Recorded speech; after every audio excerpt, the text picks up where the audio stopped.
Hello, everyone, and welcome back to another episode of the Black-Liberation.Tech podcast. I'm your host, Dr. Renee Jordan, and today I'm going to take a look at using AI as an assistant once again.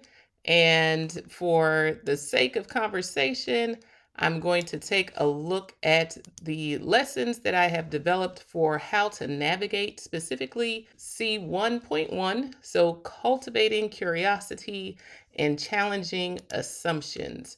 And so I'm going to go ahead and share my screen with those who are in my Patreon.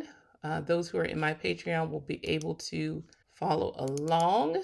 And for those who are on YouTube, you'll have to wait until I edit the video to see exactly what I'm talking about. But you are also welcome to go to Black-Liberation.Tech, and that's actually Black-Liberation.Tech. And you can go ahead and go to the lessons section.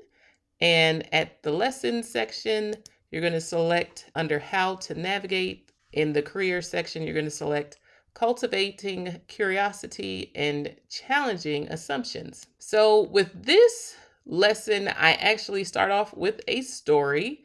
And once again, if you are a member of my Patreon, you'll be able to see this live.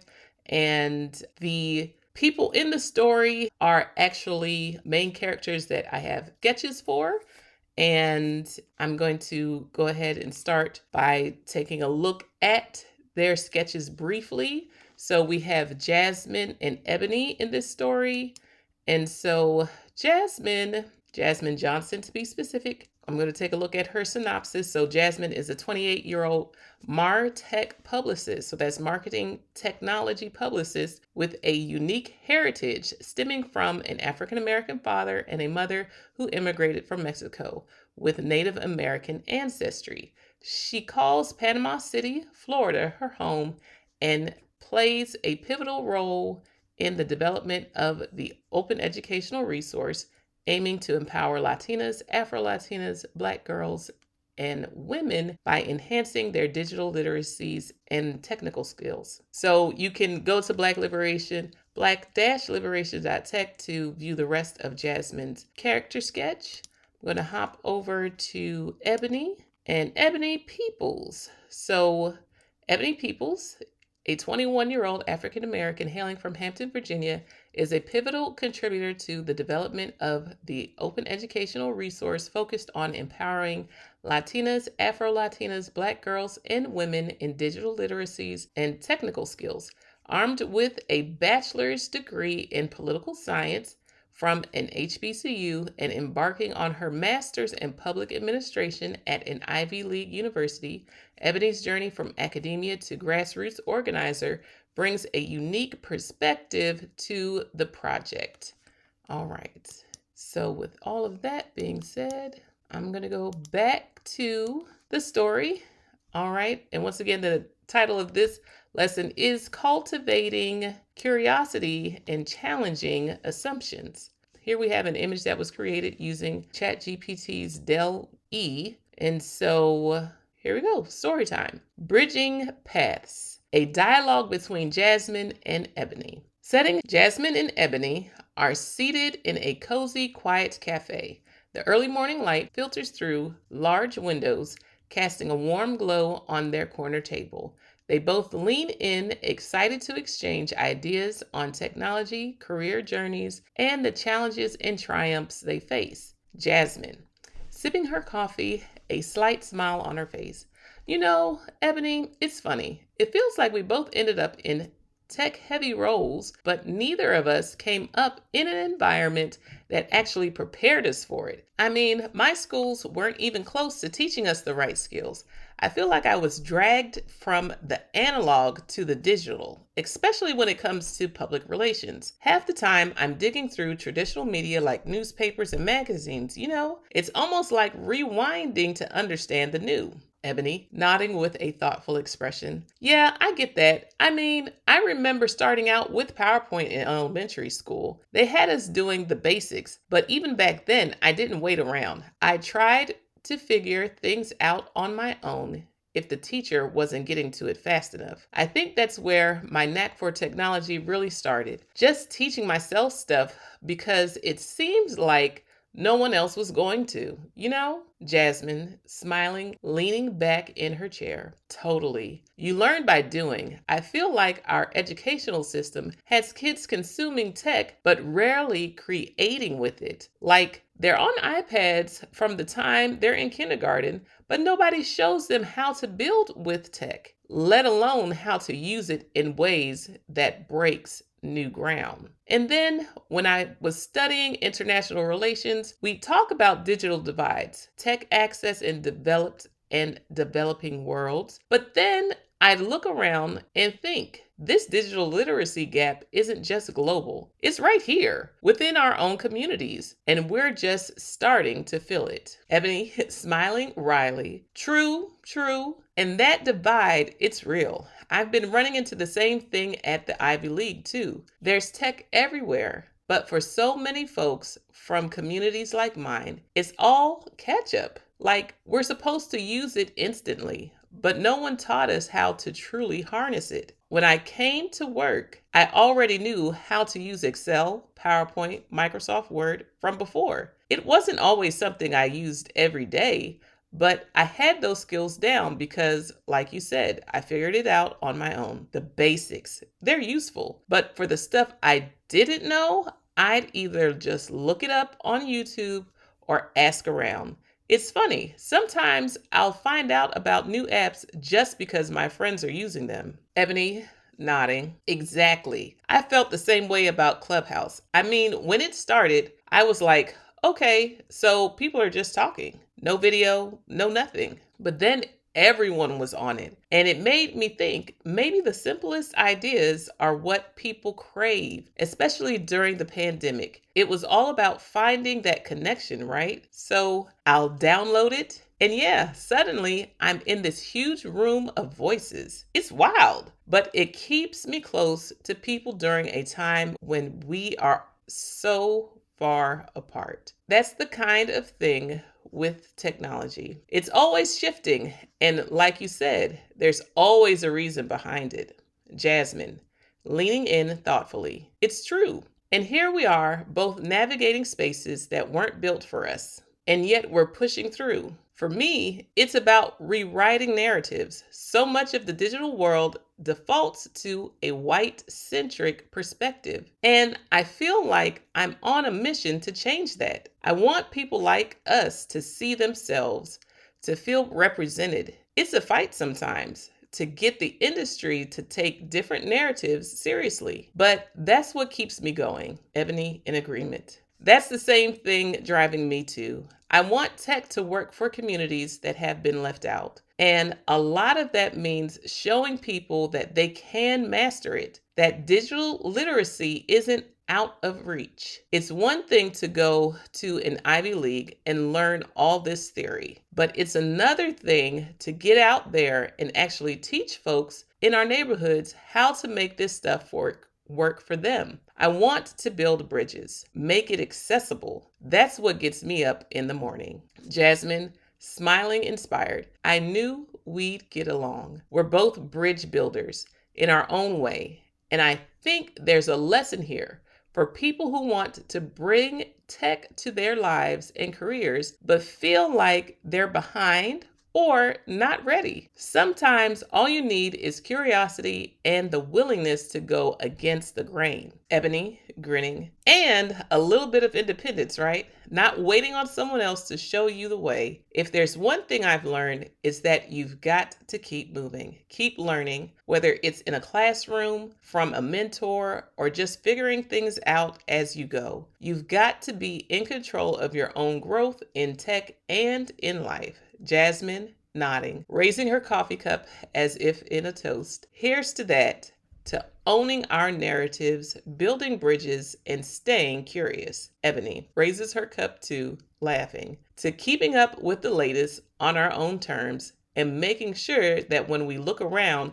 we see people like us in those digital spaces. They clink their cups and smile, each realizing they found a kindred spirit. In that cafe, they've not only shared their stories, but strengthened their resolve to create a digital world where everyone belongs. So that was the story or dialogue between Jasmine and Ebony that helps to set the tone for this lesson. And so with this first lesson, we have some level 1 prompts, meaning with each lesson, there's going to be a set of prompts that will allow us to dig deeper in terms of being able to think about what we want to consider throughout the lesson. And so what I'm going to do, I'm going to open up a Word document so that I can jot down my responses to the prompts. And so level 1 prompts, reflect and write. Reflect on the following prompts and write out your responses. You will use them later on in the lesson.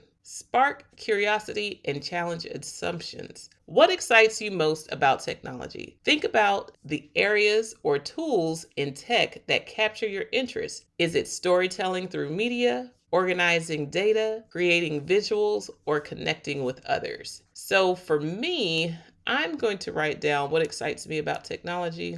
I'm going to say enhancing opportunities to make connections between people, the issues they face as they journey through school and their careers, and finding tools, and I'll put technology in parentheses, that help them along their way.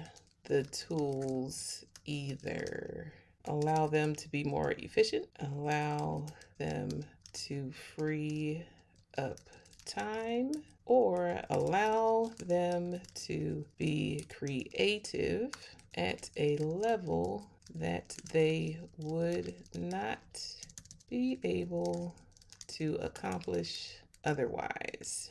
And so what I'm going to do, just so I can keep this, I'm going to copy that prompt and keep it with my response so that when I reference it later, when I use our AI tool for exploring today, it will be there as a point of reference and to provide context. Okay, so the next question. When have you gone against the grain in your personal or professional life? Describe a time when you chose an unconventional path. What did you learn about yourself in that experience?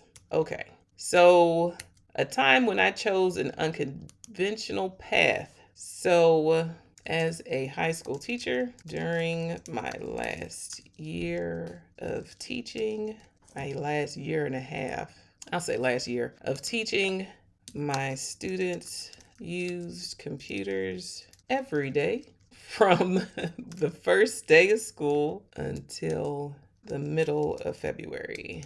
By February, someone confronted me about it. I'll just say someone, parentheses, another teacher. And as a result, this is the short version. If you want to hear the long version, do I share it in my blog or I don't know if I share it somewhere else, but I'm going to give the short version here and not a whole bunch of detail.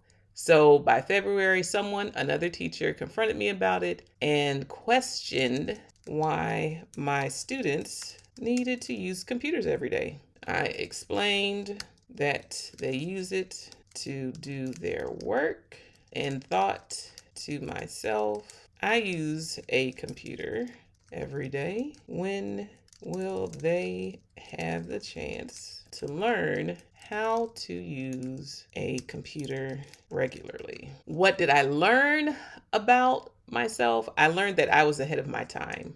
This occurred before the COVID-19 pandemic, and interestingly enough, during the pandemic, when students had to do school remotely, I'll say attend school virtually. I'll just make a note. This confrontation took place in 2014, and the COVID-19 pandemic took place in 2020. Okay, and interestingly enough, During the pandemic, when students had to attend school virtually, the news headlines revealed that there was a significant gap in student technology skills and abilities to use the computer for schooling in that virtual space. Okay, so the next question: who are some people you admire in tech and why? List a few names, even if they're unconventional figures in tech. Focus on what inspires you about their story. What I'm going to do on the side, I'm going to enter Carmen Kennard. Okay, so on my Word document, I'm going to enter in Carmen Kennard. And the reason I admire her is because she revolutionized how I think about technology when it came to presenting information. And her name is spelled Kynard. And I say she revolutionized how I envision presenting information in a school setting because she was actually one of the guest speakers in a social justice and student success course that I served as a graduate teaching assistant. And when she presented and shared some of the presentations that were put together by her students, it just amazed me. And she pretty much said she told her students to put some stank on it when they created their presentations. And so after that presentation, one of the students who presented, she embodied that. Before that time, I had not witnessed a PowerPoint presentation that was jumping to the sound and the music of Brazil. And it was just amazing to me. There were moving pieces, the music was going, the story was being told by text and images, and it was unique in that the presentation it exuded the personality, the culture, the feeling of the individual who was presenting in a way that I had not experienced before in terms of watching a student present, and it was wonderful. And so with that, I made it a point that when I present information, that I make sure that I have something that definitely represents me when I'm presenting, so that people can see whether it's my face or whether it's something that I've drawn. And so you'll see on the About page, I have characters that are drawings that I've created on my iPad. And so that's my aesthetic. The Black-Liberation.Tech behind me, that's the closest font that I could find to my actual handwriting that is consistent. So that way, when I show Black-Liberation.Tech, it's something that says, oh, that font is interesting, is recognizable. It's like, okay, that's, if you go from one platform to the next, you'll see my drawings, you'll see that font. And so that's what Carmen Kennard did for me. She revolutionized how I envision presenting information in school settings through personalization and expression of one's culture. Focus on what inspires you about their approach. I'm just going to do one name for the sake of time, and I think I did that. Cultivate curiosity and challenge assumptions through personal experiences. What topics or hobbies do you naturally gravitate towards? Think about what holds your attention outside of work.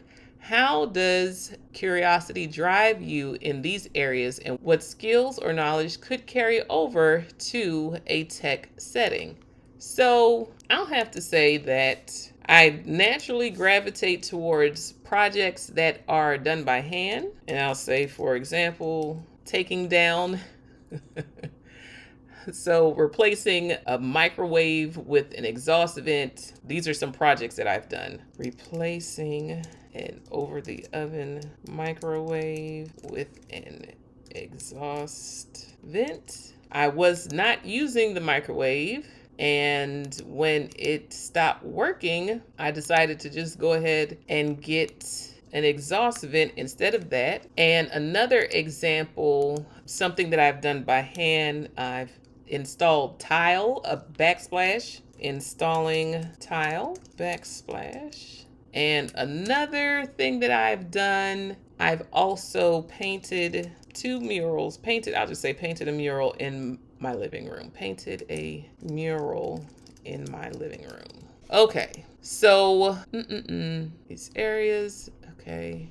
How does curiosity drive you in these areas? Reason curiosity drives me in these areas, is that I want to know how things work. I would want to be able to take them apart and put something else together in its place. Okay. And then I also have an artistic and creative nature that I like to see for myself. So I really create art for myself. Whether or not others enjoy it, that's nice, but I'm not actually producing it in order to create for other people. I like to create things myself in order for me to see it and for me to enjoy. And so I'm going to write that down. I also have a creative knack, and I like to see what I can produce and enjoy it for myself and share it with others. Describe a time when you took a non-traditional path to accomplish something important to you. Reflect on what motivated you to take this path and how it impacted your view of success. What did you discover about your resourcefulness and resilience? This is a lot. So I'm going to do a short version as much as possible. So I took an unconventional path to becoming a teacher. By going through a resident teacher program, I had to quit my job in order to shadow a teacher during summer school and attend the different sessions on reading, comprehension, and learning, and pedagogy. This was a risk in that I needed to be successful to gain employment as a teacher at the end of the summer. And then the other part is, what did you discover about your resourcefulness or resilience? I learned that I was resourceful in that I was able to stretch a meager budget to hold me over the summer, and that I was resilient in my pursuit by seeing it through to the end and put forth the necessary effort to be successful. All right, so that is that. The next prompt, it says, who do you look up to outside of tech and why? Consider people whose values, achievements, or perspectives inspire you. How might their qualities guide your own career approach? All right, so I'm going to go back to someone else that I talked about last time, but this time I'm going to add some meat to it. Last time I just wrote her name. And so the person that I look up to outside of tech is Maya Angelou, because she's an amazing woman. She's done a lot of things, from being a writer to a dancer to a performer to a professor. And she began with little, in that the town she was from was small, and became a well-known, well-traveled, and well-loved, I'll just say famous writer. I'll stop there. How might their qualities guide your own career approach?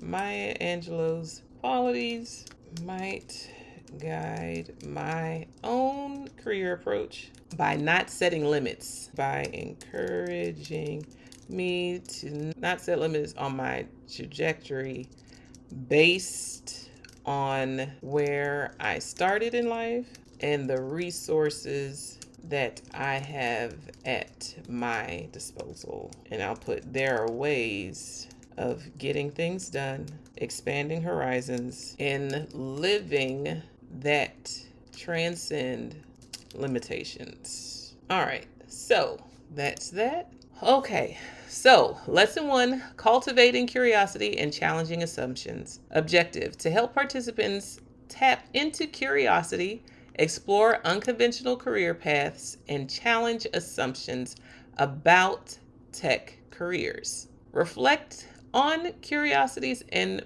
passions. Using the level 1 prompts, answer the following questions to identify what excites you about tech, areas of natural interest, and any non-traditional paths you have explored in life or work. Who are some people you admire, inside or outside tech? Why? What excites you about technology? What topics or hobbies do you naturally gravitate towards? Challenging assumptions. Reflect on what assumptions you or others have made about tech careers. How do your unique skills or life experiences challenge these assumptions?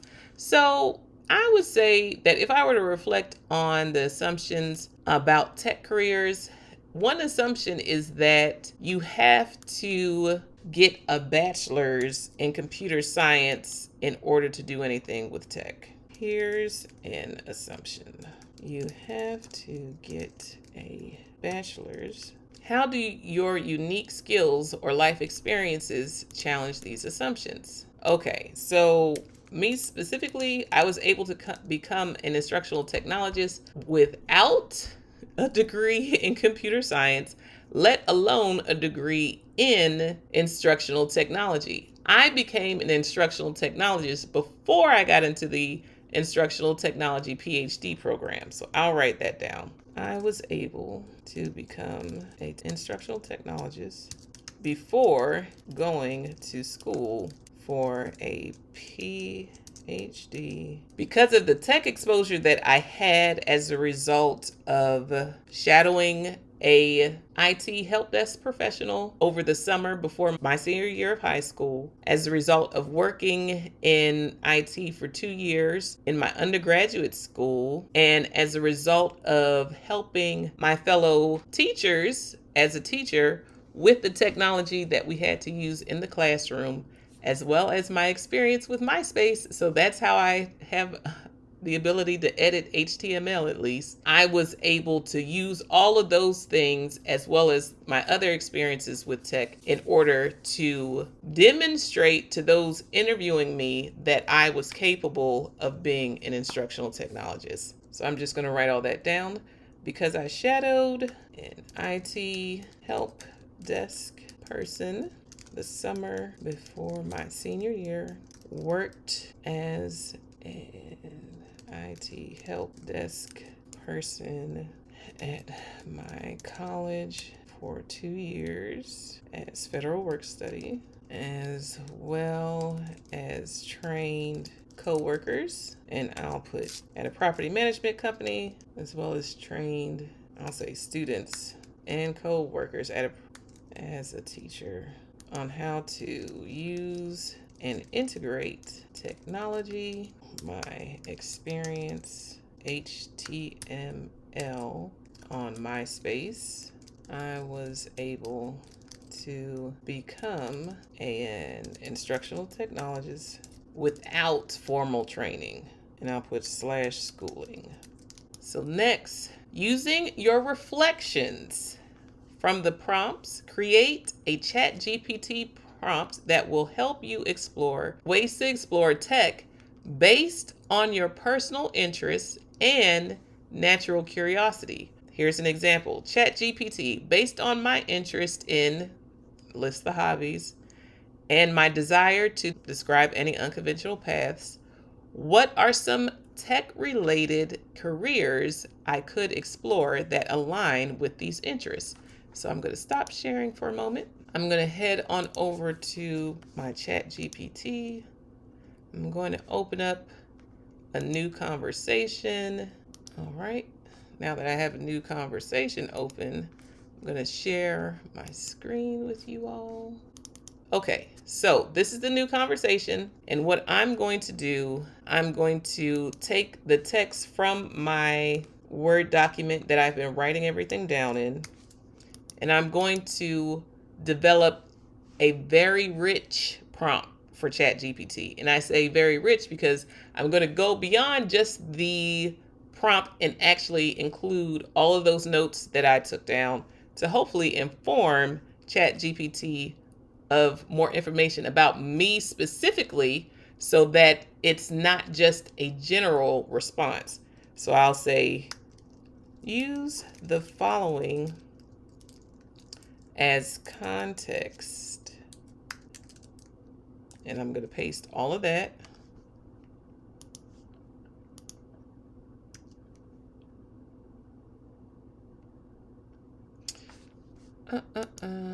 Do some spell checking as I scroll. Help desk. We'll make that 2 words. Okay. Using the above information, I'm going to go back to this prompt. I'm going to copy it. And I'm going to say, using the above information as context, ChatGPT based on my interest in, and I'll say, using my hands to build,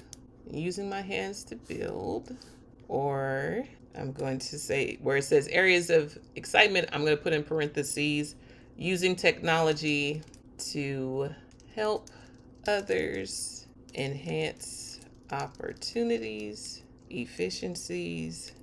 Here we go. Efficiencies, solve problems. I'll say problem solving. Using technology to help others, enhance opportunities, efficiencies, problem solving, and creativity, etc. And my desire to, I'll say, use unconventional paths to achieve, such as alternative programs, to achieve desired goals and skill sets.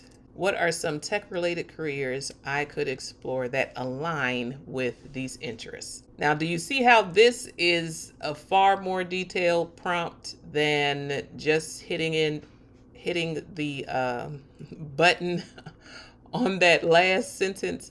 So what we're going to do, we're going to hit submit and see what ChatGPT comes up with. Okay. So what I'm going to do, I'm going to copy this over to my Word document to save it for later, and I'll actually update the post, or I'll put something that notes that it's like take 2 or something, so that you all know that it's not the first time, because I did a shorter version the first time.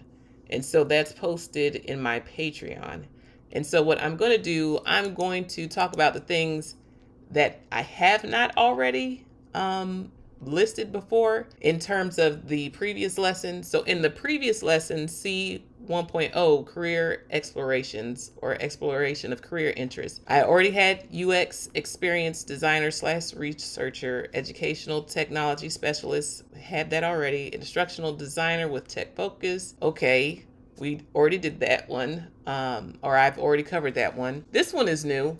Product manager tech focus, why it fits. Product management involves organizing data, understanding user needs, and developing solutions that drive efficiency and creativity. Your ability to lead projects and solve problems unconventionally would be a significant asset. Potential focus areas: you could work on education technology products, project management tools, or other tech products that promote productivity and collaboration. All right, tech consultant / implementation specialist, why it fits. Your knack for troubleshooting and implementing systems could be put to use by consulting with organizations to streamline operations or integrate new technology solutions. Your resourcefulness and adaptability would enable you to customize solutions for different needs. Potential projects: helping schools or small businesses transitions to cloud-based systems or setting up data-driven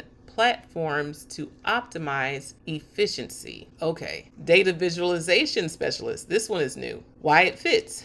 You enjoy organizing information and presenting it in compelling ways. Data visualization specialist, use tools to transform complex data sets into visual stories, helping others understand and make decisions based on data. Potential applications: creating dashboards for nonprofits to track impact, or designing visual reports that make academic or community data accessible and actionable. I like that. Next, creative technologists, fabrication specialists. Why it fits. Your love for hands-on projects like installing tile or building creative displays makes fabrication or working in maker spaces an exciting possibility. This could involve using 3D printing, laser cutting, and other fabrication technologies to create prototypes and artistic pieces. Potential impact: working in educational or community makerspaces to teach digital fabrication, or collaborating with artists and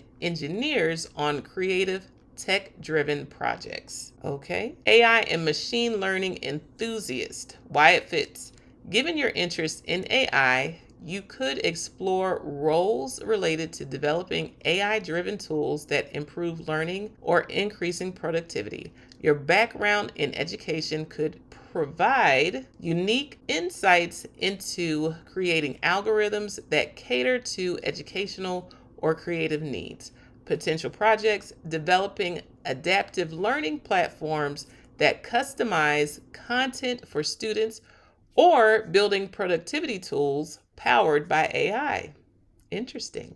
I think we're onto something. Community technology advocate. We had something similar in a previous response.